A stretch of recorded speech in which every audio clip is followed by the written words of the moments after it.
नमस्कार, मी रजनी. तुम्हा सर्वांचं माझ्या चॅनलमध्ये स्वागत आहे. आज आपण बघणार आहोत इयत्ता 10वीचा 13वा पाठ, ज्याचं नाव आहे करते सुधारक कर्वे. सर्वप्रथम आपण करते सुधारक कोण यांच्याविषयी थोडी माहिती बघून घेऊया. यांचं नाव आहे महर्षी धोंडो केशव कर्वे. यांचा जन्म झालेला आहे रत्नागिरी जिल्ह्यातील मुरुड या गावी. आणि त्यांचं एक ध्येय होतं स्त्रियांना दास्यमुक्त करणे.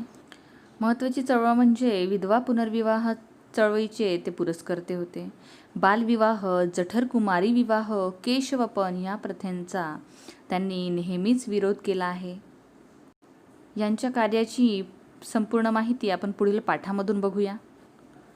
करते सुधारक या पाठाचे लेखक आहेत डॉक्टर शिरीष गोपाळ देशपांडे. यांचा जन्म झालेला आहे 1952मध्ये. प्रसिद्ध कवी आणि लेखक एप्सिलॉन ये सखे ये, स्वातंत्र्याचे मृत्यूपत्र हे कविता संग्रह त्यांची प्रसिद्ध आहे. राजा शहाजी ही महाकादंबरी प्रसिद्ध आहे. शिवछत्रपती ही पटकथात्मक कादंबरी, अरण्यकांड, प्रचारक, पंचमस्तंभ, जन्मभूमी, पाताळयंत्र इत्यादी कादंबऱ्या त्यांच्या प्रसिद्ध आहेत. त्यांना 66व्या विदर्भ साहित्य संमेलनाचे अध्यक्ष केले होते. आणि पुढील महर्षी कर्वे यांच्या पाठामध्ये त्यांनी त्यांचे कार्य, त्यांच्या भूमिका सर्व स्पष्ट केले आहे. ते आपण पाठामधून बघूया. लेखकांनी पाठाला सुरुवात केलेली आहे. रेडिओवर रात्रीच्या बातम्यात आले होते की भारतरत्न महर्षी धोंडो केशव कर्वे यांचे वयाच्या 105व्या वर्षी निधन झाले. माझ्या आजोबांचे डोळे टिचले म्हणजे पाणावले. कळत्या वयात जाणवून लागले की नातेवाईक नसलेले गृहस्थ 105व्या वर्षी जाऊनसुद्धा त्यांच्यासाठी डोळे भरून येत असतील तर त्यांचे कार्य खूपच मोठे असले पाहिजे, असे त्यांच्या आजोबांनी म्हटलं लेखकाच्या. स्वतंत्र समरांच्या ऐन धुमाळीच्या काळात म्हणजे 18 एप्रिल 1858 रोजी महर्षी कर्वे यांचा जन्म झाला. नंतर 15 ऑगस्ट 1947 रोजी राष्ट्रीय स्वातंत्र्यही त्यांच्या डोळ्यादेखत गमावले गेले.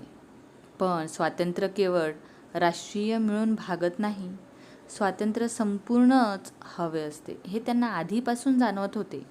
या देशातली स्त्री गुलाम आहे. राष्ट्रीय स्वातंत्र्य कमावल्यावर सुद्धा ती गुलामच राहील हे त्यांना कितीतरी आधी कळून चुकलं होतं की आपली जी स्त्री आहे ती अजूनही स्वातंत्र्य झालेली नव्हती.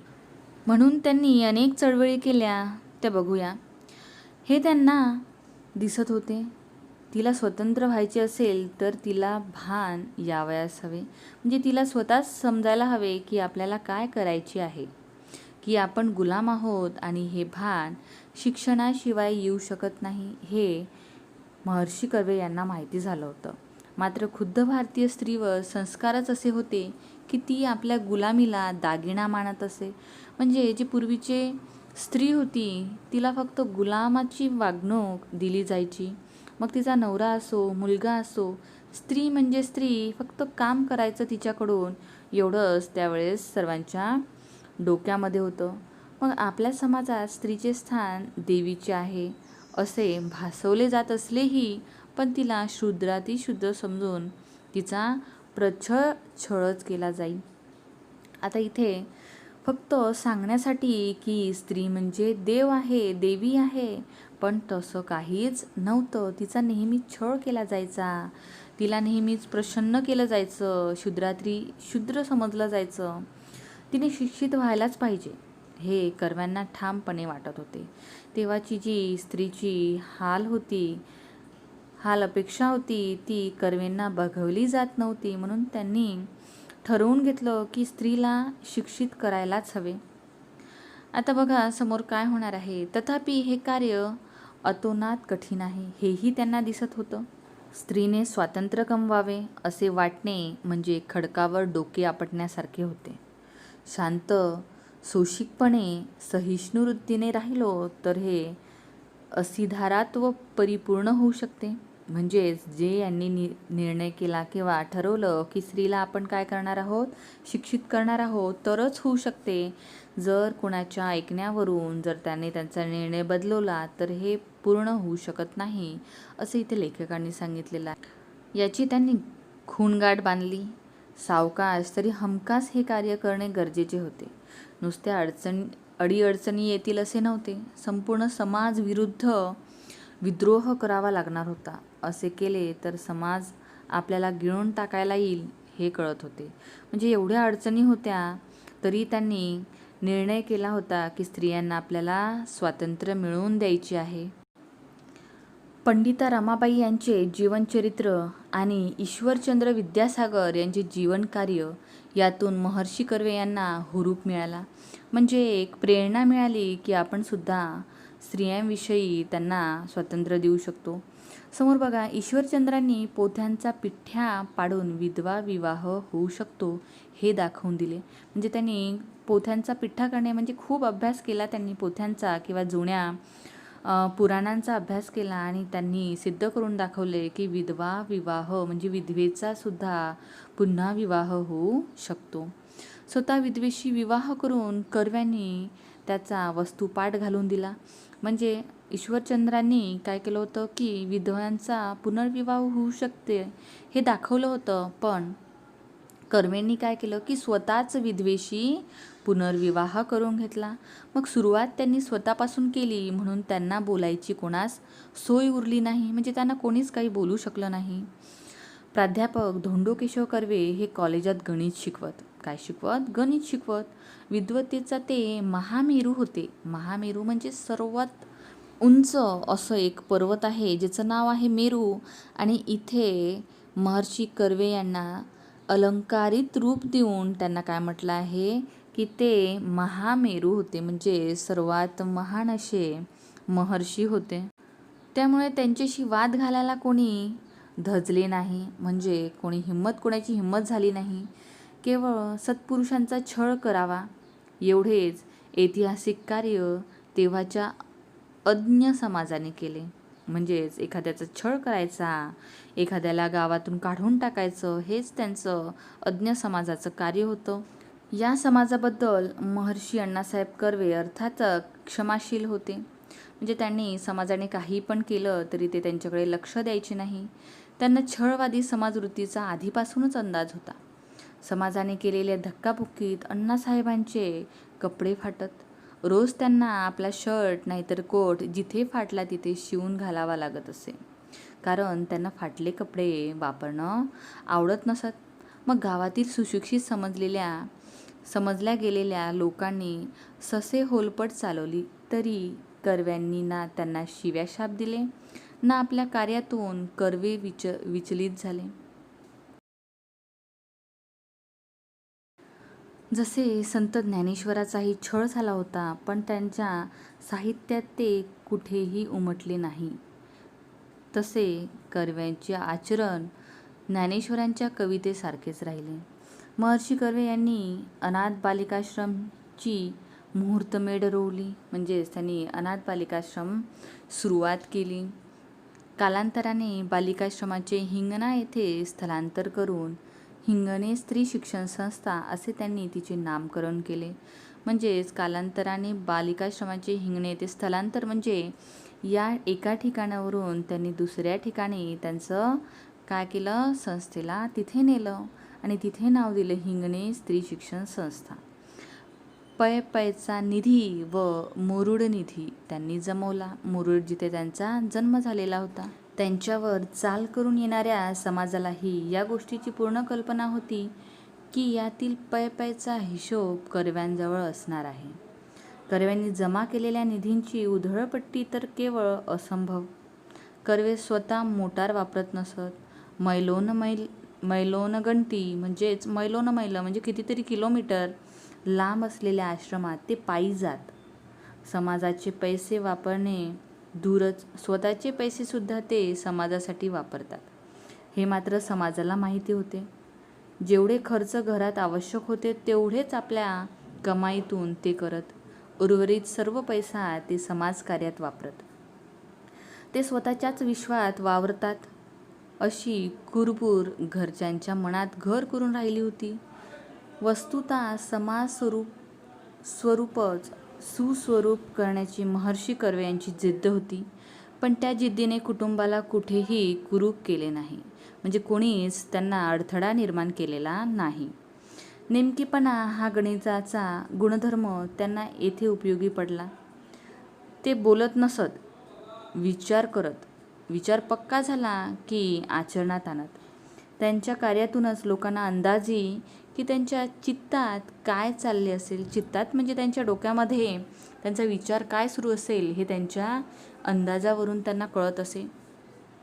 हे डावपेच नव्हते. उलट पक्षी बोलणे सुधारक असण्यापेक्षा करते सुधारक असणे हेच श्रेयस्कर असते. महर्षी कर्वे यांमध्ये स्थितप्रज्ञांची लक्षणे होती. स्थितप्रज्ञ म्हणजे बघा, जो स्वतःच्या सुखदुःखात अविचल राहतो, म्हणजे स्वतःच्या सुखाकडे किंवा दुःखाकडे लक्ष नसते, मात्र दुसऱ्यांच्या सुखदुःखात तो सामील होतो, दुसऱ्यांच्या सुखात सुखी होतो, तो खरा स्थितप्रज्ञ. महर्षी कर्वे यांचे लक्ष केवळ समाज सुधारणेत होते. त्यांना कुणावर ऋण ठेवायचे नव्हते. ऋण म्हणजेच उपकार ठेवायचे नव्हते. तसेच त्यांना कुणाच्या ऋणातही राहायचे नव्हते, म्हणजे कुणाच्या उपकारामध्ये सुद्धा त्यांना राहायचे नव्हते. कर्व्यांना कुठे जेवावे लागले तर ते पैसे काढून ताटाशेजारी ठेवून उठत, म्हणजे आपल्यावर पैसे कोणाचा खर्च करू देत नसत. इतरांना सहसा न साधणारे कार्य करायचे होते ते महर्षी कर्वे यांना. भारताचे अर्धांग जे स्त्रिया त्याच अनपड राहिल्या तर देश अर्धांगवायू झालेल्या व्यक्तीसारखा होईल, म्हणजेच अपंग झाल्यासारखा होईल. एका बाजूला या देशाला आपण भारत माता म्हणतो, सरस्वतीला आपण वाङ्मयाची जननी मानतो, आणि दुसरीकडे स्त्री निरक्षर अज्ञानी ठेवतो. हा चीड असणारा विरोधाभास त्यांना घालवायचा होता. महर्षी धोंडो केशव कर्वे यांनी जपानच्या धर्तीवर इसवी सन 1916 साली भारताचे पहिले महिला विद्यापीठ 5 स्त्रियांना दाखल करून स्थापन केले. बघा, कुठे तर जपानच्या धर्तीवर, म्हणजे जपानला जाऊन त्यांनी 5 स्त्रियांना शिकवण्याचं पहिले विद्यापीठ सुरू केले. आगपोटीने प्रवास करण्याच्या त्या जुन्या जमान्यात महर्षी कर्व्यांनी जगप्रवास करून स्त्री शिक्षणाचे महात्म्य सर्वत्र बिंबवले. बघा किती महान होते हे. त्यांनी काय केलं की आगबोटीने प्रवास केला. जुन्या जमान्यामध्ये आगबोटी होत्या, म्हणजे बोट होती, छोट्या बोटी, आणि त्यांनी प्रवास केला आणि जगभर प्रवास करून त्यांनी स्त्री शिक्षणाचे महात्म्य बिंबवले. जगभर स्त्री शिक्षणाबद्दल सभा केल्या. स्त्री ही स्वाभिमानी असली पाहिजे, ती शिकली पाहिजे, उच्च विद्या विभूषित होऊन पुरुषांशी स्पर्धा करू शकली पाहिजे, हे त्यांचे स्वप्न होते. बघा, त्यांना 2 कार्ये करायची होती. एका टोकावर स्त्री साक्षर करणे हे जटिल कार्य, म्हणजे कठीण कार्य, व दुसऱ्या टोकावर तिला पुरुषांच्या बरोबरीने स्पर्धेत उतरवणे हे अटीतटीचे कार्य. पुरुषप्रधान संस्कृतीत स्त्रियांवरील पारतंत्र्याचे जोखड उखडून टाकावे हे महाकठीण काम होते. गुरुत्वाकर्षण विरुद्ध पृथ्वीबाहेर पडणाऱ्या रॉकेटसारखीच क्षमता येथे आवश्यक होती. बघा किती महत्त्वाचं काम त्यांनी आपल्यासाठी केलेलं आहे. रत्नागिरी जिल्ह्यातील खेड तालुक्यातल्या शेरावली या गावी जन्मलेला हा मुलगा जन्मताच महर्षी किंवा भारतरत्न म्हणून गणला गेला नाही. आपल्या जगत्या आयुष्यात, म्हणजे चालू असलेल्या आयुष्यात हाल अपेष्टांची तमा न बाळगता, म्हणजेच भीती न बाळगता एखाद्या मनुष्य केवळ अलौकिक कार्य करू शकतो.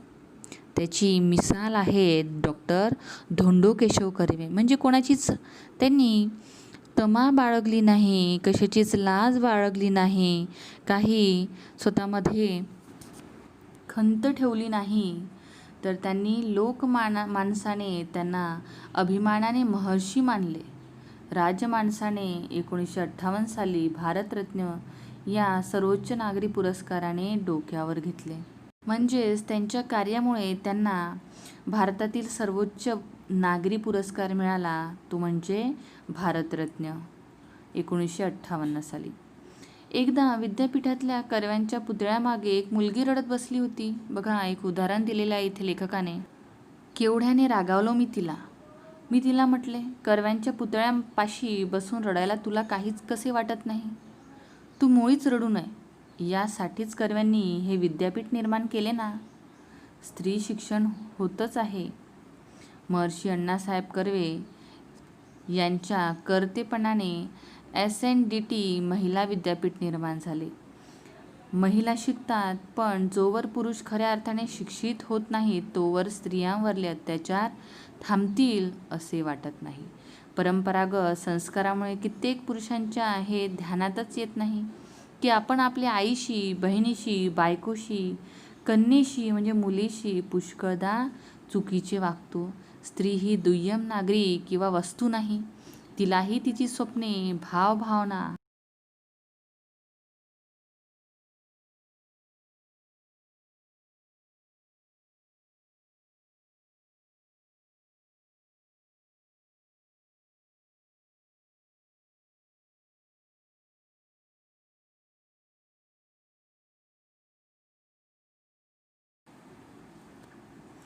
आकांक्षा, विचार असतात. तिचे हे अस्तित्व मानायला शिकवणे म्हणजे पुरुष शिक्षण. पुरुष शिक्षित झाला की त्याला स्त्री स्वातंत्र्याचा अर्थ उमजेल. पुरुषांचेही शिक्षण झाले की भारतरत्न महर्षी धोंडो केशव, उपाख्य अण्णासाहेब कर्वे या कर्त्यासुधारकाने सुरू केलेला महान कार्य पूर्णत्वास येईल. मग डोळे टिचणार नाही, तिथे हसू फुलेल. महर्षी धोंडो केशव कर्वे यांनी स्त्रियांसाठी किती महान कार्य केलेलं आहे हे आपल्याला या पाठावरून समजलेलं आहे. जर हा व्हिडिओ तुम्हाला आवडला असेल तर लाईक, शेअर आणि सबस्क्राईब करायला विसरू नका.